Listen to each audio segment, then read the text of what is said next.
District chairman کے بعد اب ٹاؤن ناظم یعنی یوسی جو بنی ہے، اس کے بعد ایک ہر ٹاؤن کا ایک چیئرمین ہو گیا.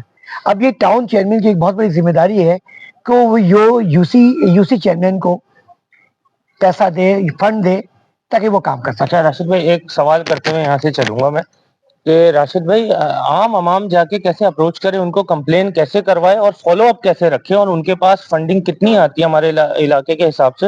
اور میں نے سٹی ناظم جو میئر صاحب ہیں، انہوں نے ان کی ایک ویڈیو دیکھا تھا، 125 ارب روپے کا کوئی فنڈ جو ہے کراچی کے لیے نکلا ہے، 77 ارب روپے کا جو فنڈ جو ہے وہ واٹر اینڈ سیوریج کے لیے نکلا ہے. تو وہ کہاں ہے؟ ہم تو ایسے ہی کہ ایسے ہیں، روڈ ٹوٹ جا رہے ہیں، فالو اپ کس کو رکھیں، کیسے اپروچ کریں، کیسے ان کے کمپلین کروائیں، اور کیسے ان کو بار بار جا کے فالو اپ رکھیں، اور ان کے پاس اگر وہ بولیں پیسے نہیں ہے تو کہاں جائیں پھر؟ نہیں، ایسا نہیں ہے کہ جو فنڈ، اگر جس طرح آپ بتا رہے ہیں کہ اگر فنڈ ملا ہے تو ظاہر ہے وہ ٹاؤن کو بھی فنڈ ملتا ہے. ٹاؤن چیئرمین جو ہوتا ہے، ٹاؤن ناظم جسے ہم کہتے ہیں، یا ٹاؤن چیئرمین کہنا ہے. اس وقت اس زمانے 2005 میں یہ ٹاؤن ناظم کہلاتے تھے، اب وہ ٹاؤن چیئرمین ہوتے ہیں. اسی طرح یوسی چیئرمین ہوتے تھے، پہلے وہ ناظم کہلاتے تھے، یوسی چیئرمین ہو گئے، اب ٹاؤن چیئرمین ہو گئے.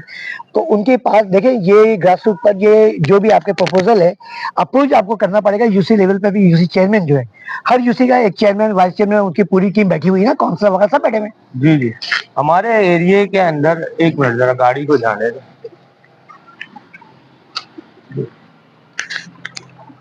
اچھا راشد بھائی، ہمارے ایریے کے اندر جو چیئرمین ہے وہ ہے ابھی جماعت اسلامی کے، ایم پی اے بھی ان کے، اور M N A M Q M Pakistan کے.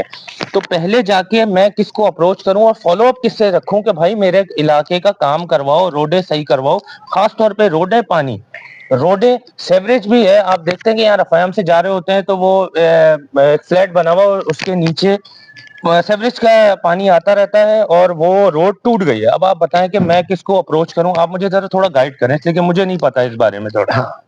پہلی بات تو یہ کہ یہاں کو میں تھوڑا سا اپنے آپ کو نالج ہو کر دوں میں کہ جو ہمارا شاہ فصل ہے، اس میں ایک قومی اسمبلی کی ایک سیٹ ہے اور دو صوبائی اسمبلی کی. دو صوبائی اسمبلی کی جو سیٹ ہے وہ تو اس دفعہ ایم کیو وہ سیٹ نہیں لے سکتی. وہ جماعت اسلامی کے پاس. ہمارے پاس ایک ایم این اے ہے، آصف اسحاق باجی، جو ایم کیو کی طرف سے اس وقت ایم این اے، اور باقی ہمارے چیئرمینس ہیں. کیونکہ ایم کیو نے آپ کو پتا ہے کہ اس الیکشن میں، لاسٹ الیکشن جو بلدیات کی، اس میں بائک آؤٹ کر دیا تھا. آخری رات کے 12:30 بجے ہم نے بائک آؤٹ کر دیا تھا، کیونکہ ہم لوگ حلقہ بندی پہ ہمیں اعتراض ریزولوشن تھی ہماری، وہ حلقہ بندی پہ وہ نہیں کر رہے تھے. پھر بعد میں انہوں نے پیپلز پارٹی کی گورنمنٹ نے 51 حلقہ میں دوبارہ دیا یوسی، جو ہمیں کم کر دی گئی تھی. اس بنا پر ایم کیو نے اس الیکشن کا بائک آؤٹ کر دیا تھا. اس کے مطلب نے حصہ نہیں لیا. لیکن جو ابھی علاقوں میں جماعت اسلامی کے چیئرمین بیٹھے ہوئے ہیں، پی ٹی آئی کے چیئرمین بیٹھے ہوئے ہیں، شاہ فصل میں تو یہی ہے، جماعت اسلامی ہے، پی ٹی آئی ہے.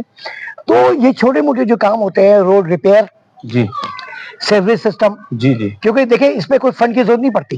روڈ کے لیے تو بہت فنڈ کی ضرورت پڑتی ہے. روڈ کی بالکل، یہ واٹر اینڈ سیوریج بورڈ کے جیسے ہم لوگ اپنے دور میں فنڈ تو ہمیں بھی نہیں مل رہا تھا، لیکن آپ نے دیکھا ہوگا کہ یہاں پر جھاڑو بھی پڑا جامعہ ملیہ پہ کام ہوا تھا، ہر ہفتے 2 بار یہاں پر جھاڑو ہوتا تھا. آپ جو دیکھیں نا پورے مٹی مٹی ہو رہا ہے. پھر یہ روڈ، مگر یہ کر سکتے ہیں کیونکہ جو ہم لوگ فائل بنا کے گئے ہیں اپنے دور میں، کیونکہ ہم لوگ فائل بنا کے گئے، اس فائل کو اگر اپروچ کریں تو اگر 10 سال فائل بنتی ہے کوئی ایسی، فائل کا مجھے نام یاد نہیں آ رہا، کہ ہم پہلے فائل ہم لوگ تمام یہ دے کے گئے، روڈ ووڈ سب دے کے گئے، امپلیمنٹ بھی ہوا. جیسے میں جب گیا تھا تو ہمیں 6 کروڑ کے ہم نے 3 روڈ دیے تھے.